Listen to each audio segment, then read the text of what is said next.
தேங்காய் இல்லாத சட்னியை வாங்க நீங்களும் சாப்பிட்லாம். என் அன்பு உள்ளங்களுக்கு வணக்கம். தேங்காயே இல்லாமல் இப்போ சட்னி அரைக்க போகிறோங்க. நம்ம அதுக்கு தேவையான பொருள் என்னென்னு பார்க்கலாங்களா? ஒரு 10-20 வெங்காயம், சின்ன வெங்காயம் எடுத்துக்கிட்டேங்க. இது நீங்கள் பெரிய வெங்காயம் எடுத்துக்கிட்டிங்கன்னா ஒரு வெங்காயம் போட்டுங்க. ஒரு வரமிளகாய் 2, அப்புறம் கருவேப்பிலை ஒரு 2 கொத்து, இஞ்சி பூண்டு பொட்டுக்கடலை, அவ்வளோதாங்க.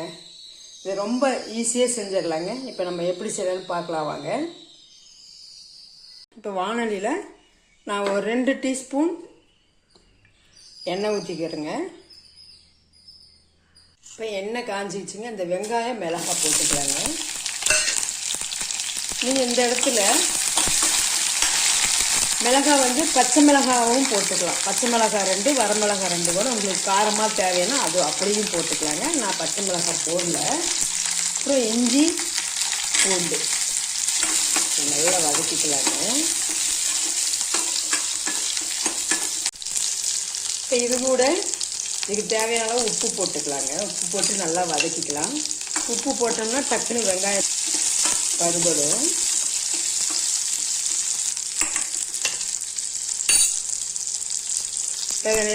நல்லா வெங்காயம் வறுபட்டுருச்சுங்க. இப்போ இதை நிறுத்திக்கலாங்க. இதை கொஞ்சம் நேரம் ஆறிட்டுன்னு அப்புறம் அரைச்சிக்கலாங்க. இப்போ நம்ம வறுத்தது ஆறிடுச்சுங்க. அதை போட்டுட்டேன். அப்புறம் இது கூட ஒரு 3 டீஸ்பூன் பொட்டுக்கடலை போட்டுங்க. நீங்கள் எந்த அளவுக்கு சட்னி வேணுமோ அந்த அளவுக்கு இன்னும் கூட கொஞ்சம் கூட்டி குறைச்சி நீங்கள் பொட்டுக்கடலையை போட்டுக்கோங்க. பொட்டுக்கடலைன்னு சொல்லுவாங்க, வறுகடலைன்னு சொல்லுவாங்க. நான் வெங்காயம் வதக்கும் போதே நான் உப்பு போட்டுட்டேன்.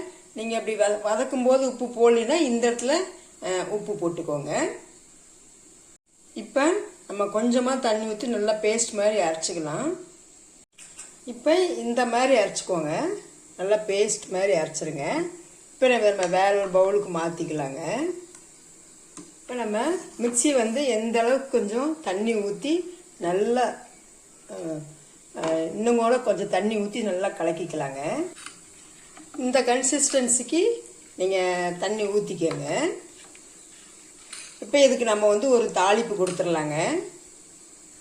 1 ஸ்பூன் எண்ணெய் ஊற்றிருக்கிறேங்க. இப்போ நம்ம ஒரு அரை டீஸ்பூன் கடுகு போட்டுக்கலாங்க. கடுகு பொரிச்சுங்க. கொஞ்சம் ஒரு அரை டீஸ்பூன் ஜீரகம் போட்டுக்கலாங்க.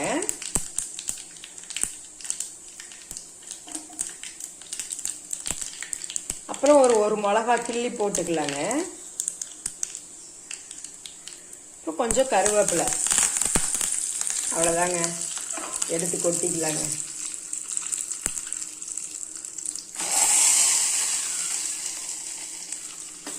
நமக்கு தண்ணி சட்னி ரெடி ஆயிடுச்சுங்க. தேங்காய் இல்லாமல் பார்த்தீங்கன்னா நமக்கு வந்து தேங்காய் துருவி செய்யணுங்கிறதுல நம்ம நினச்ச நேரத்தில் ஒரு சட்னி அரைச்சிடலாம். ஒரு ஒர்க் பண்ணுறோம், ஒர்க் போகிறோம், நமக்கு வீட்டில் வந்து டயர்டாக இருக்கும், டக்குன்னு ஒரு 10 நிமிஷத்தில் இது ரெடி பண்ணிடலாங்க. இந்த மாதிரி சட்னி வச்சு இட்லி சாப்பிட்டீங்கன்னு வச்சுங்க, இட்லியே தோசையோ ஒரு 10 தோசை பத்தாது, 10 இட்லி பத்தாதுங்க. இப்போ நமக்கு தண்ணி சட்னி ரெடி ஆயிடுச்சு. இங்கே பார்த்தீங்கன்னா இட்லி சுட சுட வேகுது. நம்ம இப்போ பரிமாறிடலாங்க. ஆவி பறக்க இட்லியும் தண்ணி சட்னியும் சும்மா செம டேஸ்ட்டுங்க.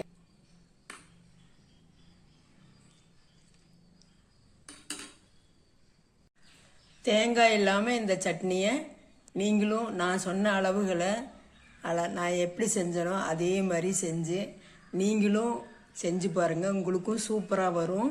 டேஸ்ட்டு அவ்வளோ அட்டகாசமாக இருக்குங்க. லைக் பண்ணுங்கள், ஷேர் பண்ணுங்கள், சப்ஸ்கிரைப் பண்ணுங்கள். தேங்க்யூ.